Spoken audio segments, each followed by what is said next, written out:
Right, hello, welcome to the Sisyphus complex solution, and this week's episode is 185 and it's called Lack of Intelligence, as is usually the case, and that's the reason for calling it that will become apparent as we go forward.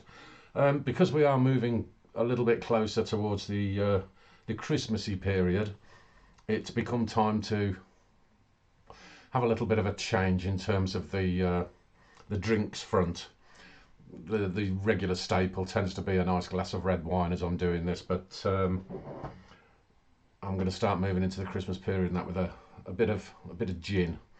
It's got got a cork in it as well, so that's not too bad. So I must admit I've already had some, so whatever. Cheers. Right, so let's be a little bit more serious and move into the episode, shall we? Because it is not a. It's another one of these episodes where you do sort of look at the world and think, oh, for God's sake. But there you go. Ho hum, such is life. It is part of the process.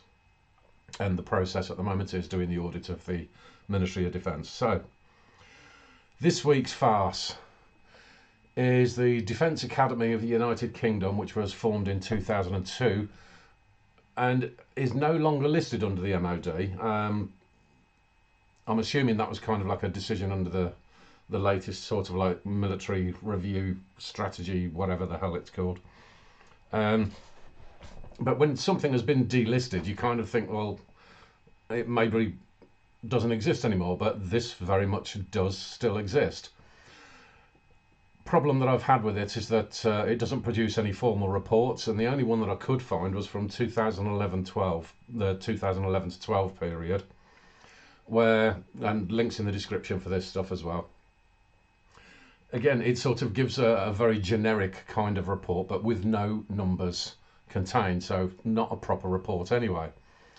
I did find a question to the like a parliamentary committee around the Department of Defence in 2017 from Tom Brake, who was a Lib Dem, and the answer, as you'll be able to see from the numbers up there, gave the net expenditure figures between 2009 and 2016. So that does pretty much mean that we have got something to work with at least. I've then obtained a base figure around the employees at around 351, but I can't find specific numbers for each year. So what that does then mean is that I can sort of look towards making estimates as to what the net position is for the benchmark year, and so I've got it down as this 146 million. It does mean, though, that I can't really work out what the average salary or the cost of employment is. So that's the reason why I'm not putting it up on the screen as I would normally.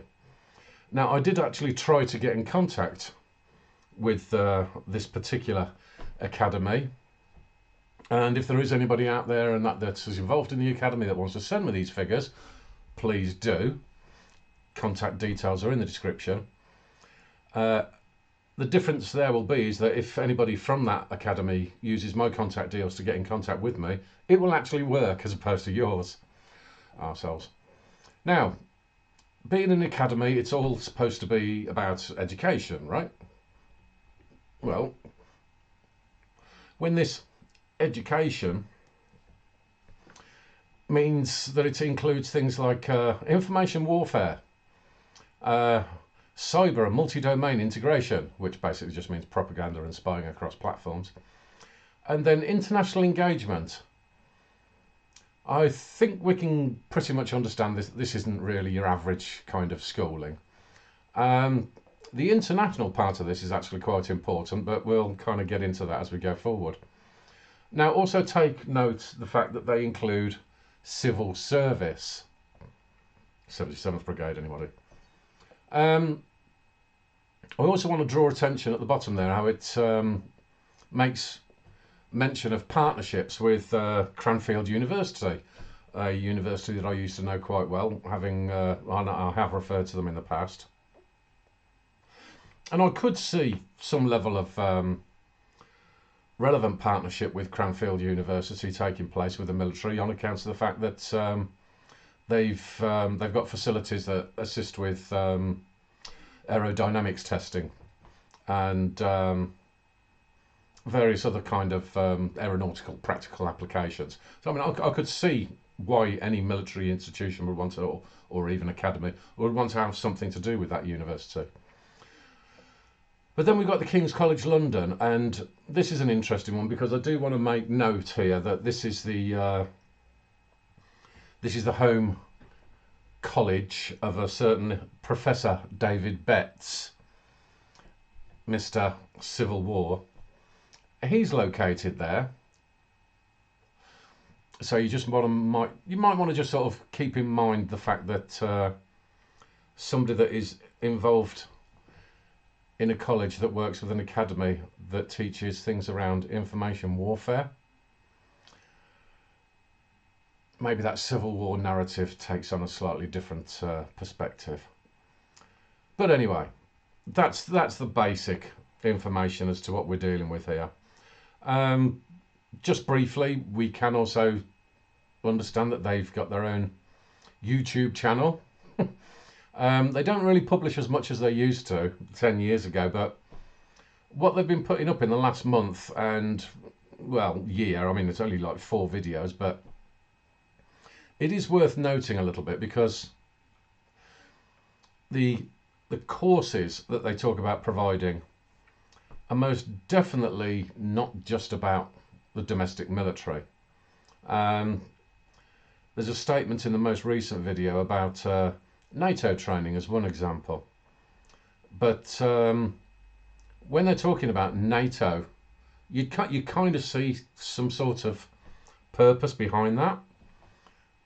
But when they're talking about international training, it goes a little bit beyond that. So this is from April of this year, where the statement informs that they are training militaries from 50 countries. And on the day that they were putting this particular promotion out, I have to draw attention to the numbers of countries that come from South America, and then the notable absence of the US. This is very relevant. So quite clearly this is not restricted to NATO countries. I mean, in case I have to sort of explain this for anybody that's a little bit on the slow side, once again, keep in mind that the training includes information warfare. And I'm a little bit lost as to whose lack of intelligence thought that providing that kind of training to a number of these nations was supposed to have been a good idea. So it may go a little bit toward understanding why this kind of activity has seen the release of this. So you've got the national security strategy that's had a whole lot of people getting their knickers in a twist lately. For the US to make their claim on their region and sort of pulling back from other areas around the world is most certainly, I would suggest, a bit of a warning shot across the bow of the UK and these kinds of activities, because it's not something that I can sit here and go, oh, look what I've discovered, isn't this amazing, I'm the only person that knows this. Of course they understand what's going on. So keep in mind as well that there's other things that have taken place to inform the US side as to exactly what the UK gets up to, because in August of this year, old David Braindead Lammy took JD Vance to Chevening, which just happens to be the home of the programme that trains international students to be disruptive and corrupt around the world, including some examples I've previously given in episode 103, located in Cuba, Costa Rica, and then there was a particular individual called Alvaro Uribe, who was dubbed the most dangerous man in Colombian politics, not for a good reason. These are the kind of activities, combined with obviously this ridiculous farce of teaching likely enemies about information warfare and such like. I kind of think that is going to be the type of stuff that's going to make the US sit back and go, the fucking hell is this?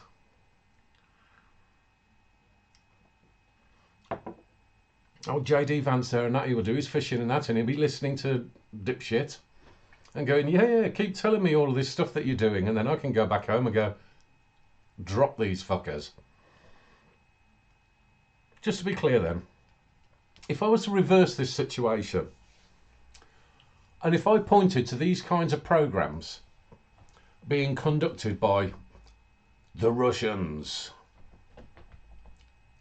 if I was to turn and say, look at what the Russians are doing, which I dare say they probably do to a certain degree, but I wouldn't need to be making mention of any of this, because it would be across all mainstream media, accompanied by all manner of wailing crybabies screaming about, look at what Russia is doing. But it's okay when we do it. And by the way, when you do look at that list of the countries that they're giving this training to, you'll notice India is one of them. And guess who India works closely with?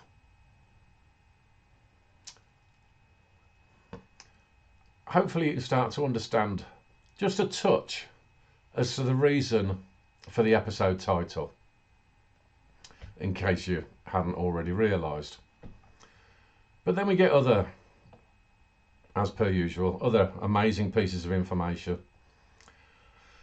And so in 2021, there was a major cyber incident at this academy, and it required conveniently, a complete system rebuild.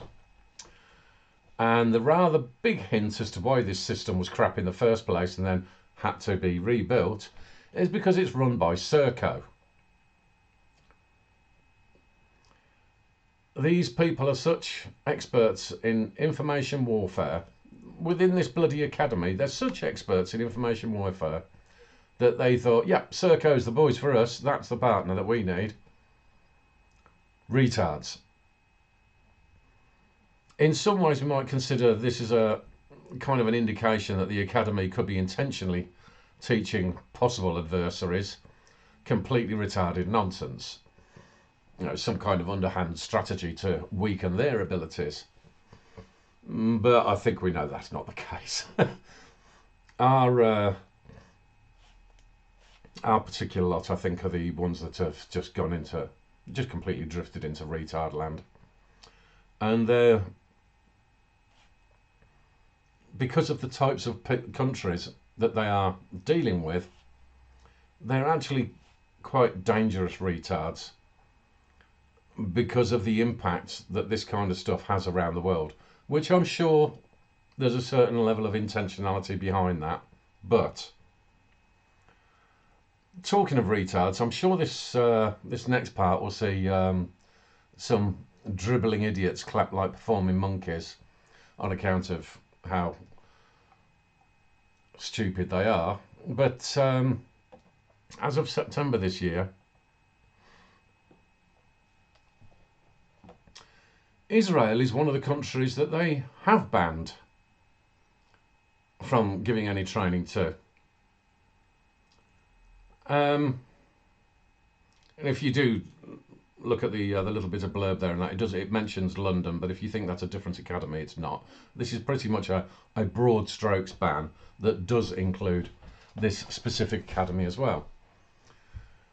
So what needs to be understood once again, amongst all of the wailing, crying bitches about what the US has just done with their national strategy, we are the ones that have effectively left the arena first. banning Israel is the same as siding with prescribed terrorist jihadis and your moronic world order. The UK is the one that has done the disruption there, not the US.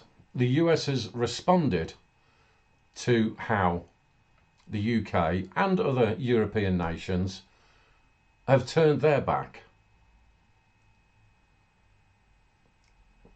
A little bit of as per usual, convenient sort of forgetting going on amongst the usual commentariat. Now, in terms of considering this and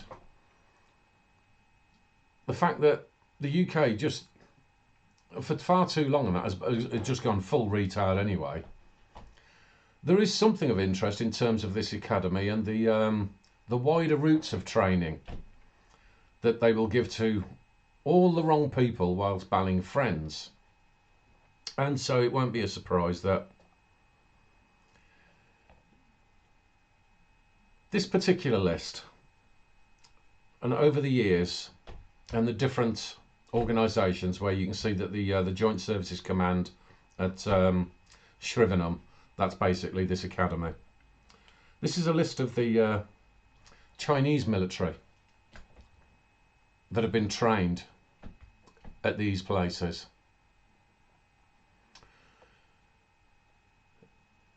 So the UK government has not just been satisfied with paying for and training them in law, as per a previous disclosure I did in episode 100 relating to the Great Britain China Centre, but we've also been training the Chinese in information warfare and other military tactics. Yeah. Lack of intelligence indeed. So what else have they been up to along with other, I mean, how much wider a level of stupid do you have to be? Well, we've had during this year some Nigerian army officers that came back to the academy where they had been taught how to do things such as wargaming. So these officers came back to present their wargaming that they've been doing since they've been back in Nigeria. Now, this is also coming at the same time that there's a Nigerian politician and an academic in the art of bullshit who in 2020 was involved with discussions organised by the FCDO specifically around increasing attacks on Christians in Nigeria, where this year he's now claiming he wants to rethink the Christian genocide narrative. So don't stop killing Christians, just figure out how you can lie about it. And you've got wargaming going on at the same time. Okay. I don't know if anybody that's been here for a little while and has seen some of my episodes around the population data, but I have quite specifically stipulated that there will be a war in Nigeria just purely because of the population growth there.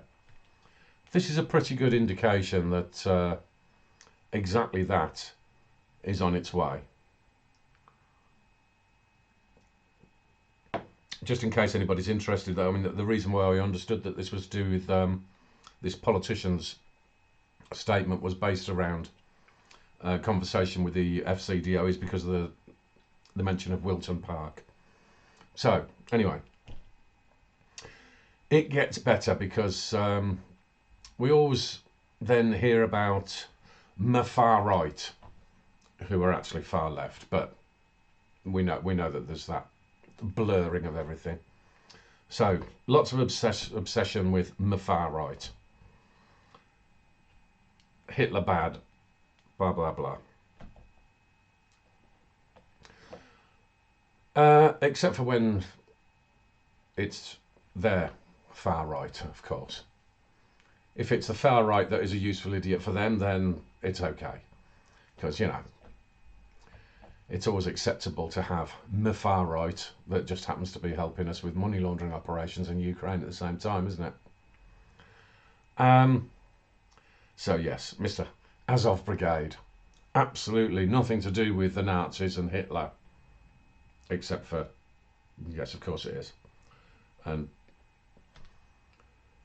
it is far left, which is probably why they like him. But there you go. I don't think I'm being particularly unfair then when I say that this academy is a good indication as to the kinds of activities that the UK has been involved in, as to why the US has taken a decision to go, yeah, maybe we're not really interested in working with you people anymore. Yeah, you want to play tippy toes with the new Hitler Brigade? Yeah, you crack on, mate. I'll leave you to it. Because when you've got a nation that literally teaches information warfare, basically propagandizing people to the extent that we plainly do, and this misinformation around what's far left, what's far right, who's the enemy, blah blah blah, that kind of crap, the level of it and the filth of it that comes from our shores is something that we really do need to be paying attention to. Because when you get these ideas of we'll come into office and we'll make sure that we shake things up a bit and that, and we'll get rid of some of the civil servants, you have to understand the layers of shite that this country has got and that is causing absolute bloody mayhem around the world. Whether it be through an academy like this, the Chevening programme, the bloody BBC media action, all of it. You have to understand these things. But even then, when I turn around and say, well, okay, this is a problem that the UK most definitely has, and a good reason why the US is walking away, it would be remiss to turn around and leave out the European Union then, wouldn't it? Slightly off of this academy now, but relevant nonetheless, because of the recent sort of gobshitery of the last day or so, where you've got the failed upward Dutch retard who's doing his best despot routine and is getting all gobby about a war that his sorry arse wouldn't go anywhere bloody near, but wants to send your kids, but it's in 5 years. Won't be now because we haven't actually got anything. It'll be in 5 years because all these things and that, they all get planned out that way, and the opposition get told, oh, just wait 5 years, and the opposition goes, yeah, okay, because that's how things work apparently. Fucking bollocks. Now this arsewipe is still under the delusion that the US will be the henchman behind NATO, which quite clearly is no longer going to be the case. And when he thinks that he can get up on a stage and start offering out Russia, and let's just assume for a second that Russia isn't a big part of this wider scam anyway, because I think they are part of the scam, but let's just go under the assumption that they're not. The response that has come out of Russia so far has been, okay, come and have a go if you think you're hard enough. You're the ones gobbing off. Go for it.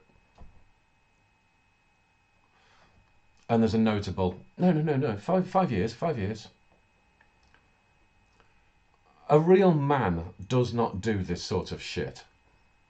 If you want to go and have a fight with somebody, you just go and fight.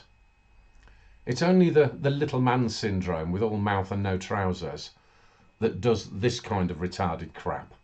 We're used to seeing it with a lot of the Middle East idiots with their, the fucking the Iranian, that Khomeini and what have you, and oh yeah, we're going to destroy the West, we're going to do blah blah blah. Anybody so much as fires a pistol in their area, and they all lie down and shit themselves. This whole just wait 5 years while I get all of my big friends around me is utter bollocks. It's absolute bollocks. For them to turn around and say, oh we could be, it's going to be 5 years, so we need to start building our equipment now. And none of that equipment that they're already started to get delivered actually fucking works. This is just embarrassing. It's pathetic, it's sad, it's boring, and it's embarrassing. And the truth about idiots like this fella that wants to turn around at the same time and say, oh, we have to do what our grandparents did and stand strong and do blah, blah, blah, blah. Here's the truth about gobshites like him and most of them in the European Union. This is what they do when there's any actual fighting that takes place. And it's what they have done for a very, very, very long time. Fight like our grandparents, he says. Well, what I do know about our grandparents is my grandparents actually did stand and fight during the Second World War. What this Dutch pussy grandparents did was literally 4 days. 4 days it took for them to collapse. 4 days for them to just drop their trousers, bend over and say, one more time, eh? Fucking useless. Don't give me the grandparents shit. You European wanker. You're fucking useless at this stuff. This is why the US is backing away. Gobshite cowards like this. 4 days. Fucking bollocks. Here's my response to this Dutch pussy. Yes. That's what I think of you lot. Just look at that prime example of the Second World War. Oh, the great fight that the Europeans put up against another European. Figure that one out as well. Where's all the problems come from all the time? Bloody Europe. And then the rest of Europe fold like a fucking deck of cards, a lot of them. Useless. Don't tell us about what we've got to fucking do or not. So, bring that one to an end. Because I went slightly off the academy. But it's all relevant stuff. So, the cumulative has gone up by 146 million, which I've assigned to the academy. Once again, if the academy wants to tell me something different, fix your fucking contact details and then send me the information. Otherwise, I'll put the numbers in. In terms of policies, it's not on the screen. That's clever. Oh no, it is. It's down the bottom. Moron. I do this stuff. I should know. It's down the bottom here. And so I would put this academy into the review and reforms. Good gin, this. The immediate changes I would make would be to remove anything based on civil service involvement, for one thing. So it would be focused entirely on military, with a very clear instruction to have no crossover at all with any of the officers that might end up abusing that training and using those tactics on the domestic population. That would be a big no-no. I'd also remove all access to the foreign nations. Not a single one of them. Especially as, just from a financial point of view, if you're doing all this training to all of these fucking idiots around the world, how come it's still costing us? That shouldn't work, should it? So, no, you're not trying anybody else.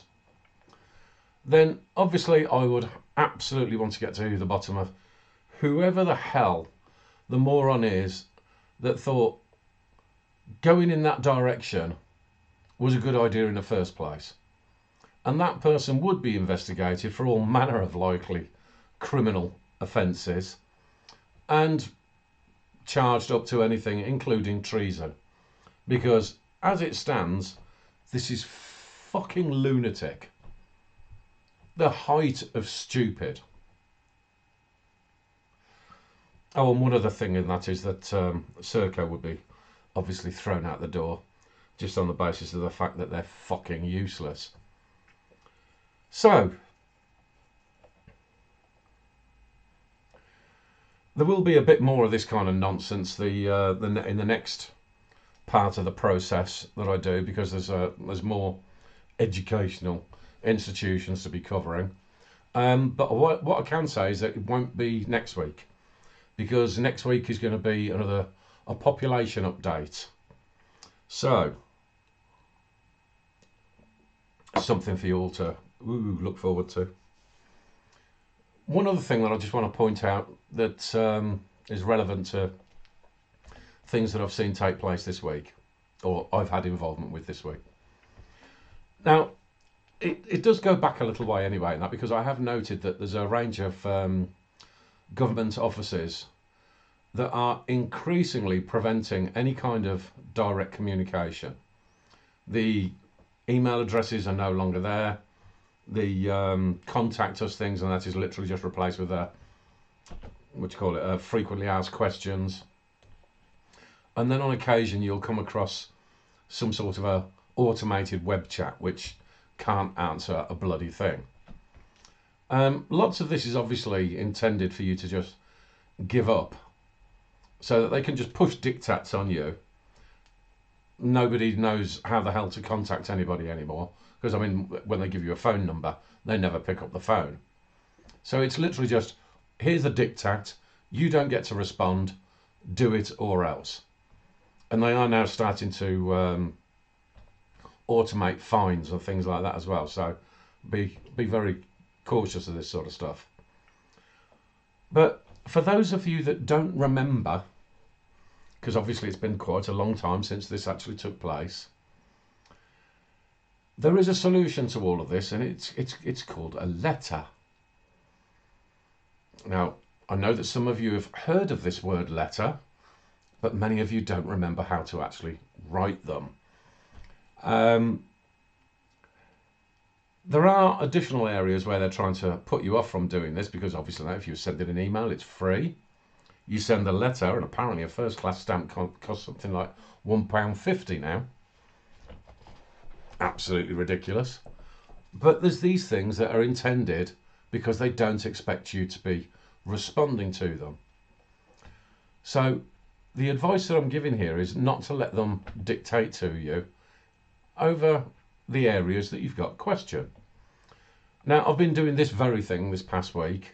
I've actually been doing it on a couple of different fronts, but I've been doing it specifically related to this bullshit car tax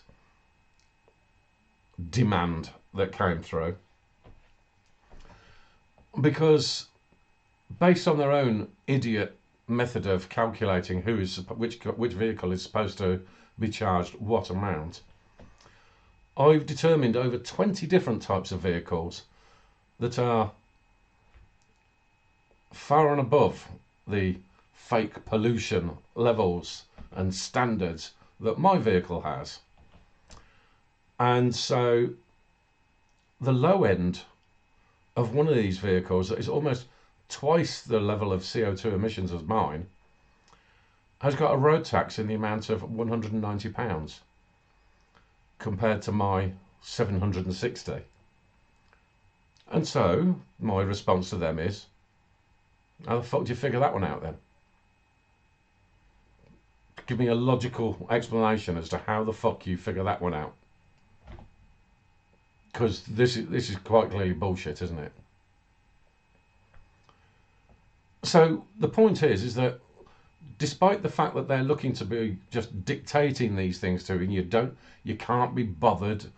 I mean, if you can't be bothered, then fuck you anyway. But if you do want to turn around and actually push back against this sort of stuff, write out the evidence Say, I don't mind paying something, however, give me some kind of logic as to how any of this makes sense. Play their game. When they write back and just say, oh, that's because that's how much it is. No, that's not good enough. That's not the way this system works, fella. You are going to give me an answer. And just keep pushing it and pushing it and pushing it. Because within that situation, you can turn around quite justifiably and say, hold on, no, you can't do me for not having any road tax. You can't do me for not having paid this tax or having paid that tax because I'm in dispute. This is not a dictatorship. It is time to call them out. I know that they're really, really, really hoping that you'll think it's a dictatorship, but it isn't. They're just a bunch of bureaucratic pussies. Push back against them. Now, I dare say that will be a lesson in terms of how you actually write a letter and all that sort of stuff. And that'll be a lesson that a lot of you are going to have to learn, because some of you will never have done this before in your lives. Fortunately, I have. And you're going to have to learn how to graciously tell them to fuck off. It's as simple as that. So, you know, I mean, if it's on an individual level, then learn how to do it. There are templates out there. If it's on a corporate level and you don't know how to do that, well, contacts are in the description, aren't they? You can get in touch with me, and more than happy to help out at a very reasonable price. So, I think that will do it. Like I say, don't be overly concerned about all of this saber rattling bollocks from these absolute pussies that their fathers and their grandfathers and their great grandfathers have never gone anywhere near in their bloody lives. Absolute fucking wussies down to a last man. Don't worry about it. They haven't got anything to fire at anybody. There is no great war coming. There's the propaganda of the war. That's what an awful lot of this is about. It's the propaganda around it. It's the propaganda that makes it go from, we currently have a command and control system, which then means that with the threat of war, nobody's going to want to invest in this country or around Europe. I mean, why would you? If you've got that hanging over your head, do you want to start a new business in a place that you think could be bombed out? You're not, are you? So then that means the economy goes down and down and down. And that allows the government to go from command and control to complete control of the means of production. That's what's going on here. Remember, the end aim is you will own nothing. That's what the game is. The economies are being dragged down for a reason. And you also have to remember that, especially when it comes down to the likes of Europe. Now, I can turn around and rightfully have a go at these people for their great fight back lasting 4 days. But do a little bit of historical research around these things. Understand places like with the French, for example, because I do like to knock the French. You've got the southern areas of Europe that will literally just turn around and go, I mean, the likes of Portugal and so forth, and I don't blame them for this in the slightest. They will literally just sort of stand back and go, I ain't getting involved. It's nothing to do with me. Because they haven't really got anything that would be of any use to anyone anyway. But when it comes to the biggest gobshites of all, the French, old mini-me Macron, master gobshitery.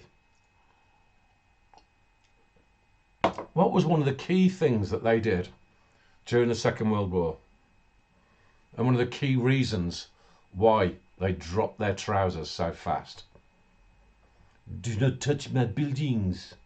Do not touch my architecture. They didn't want to get bombed.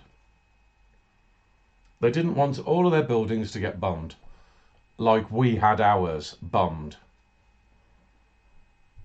So they just dropped their trousers and ran and allowed their Vichy, of which Macron is a part, to work hand in hand with the Germans. These are not people that will fight anything. They're a bunch of cowards.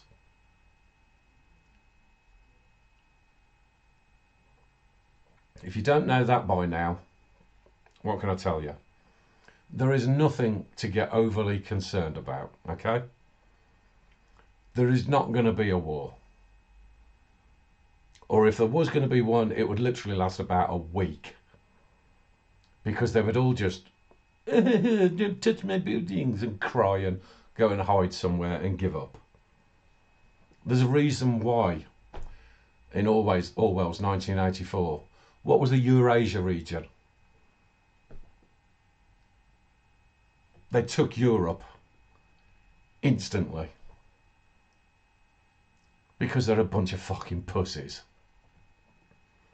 So no, don't worry about things like that. Don't get wrapped up in all of the bullshit rhetoric. And this is a good reason why the US has done what they've done. They say, yeah, I've heard all of you yapping. Yeah, let's see what you're made of now. Nothing. They're made of nothing. They can do nothing. They are nothing. So, on that happier note of telling you that there isn't going to be a war, surely that's got to be a happy note. Got to be something for you to go cheers to, hasn't it? See you next week. Ta-ra.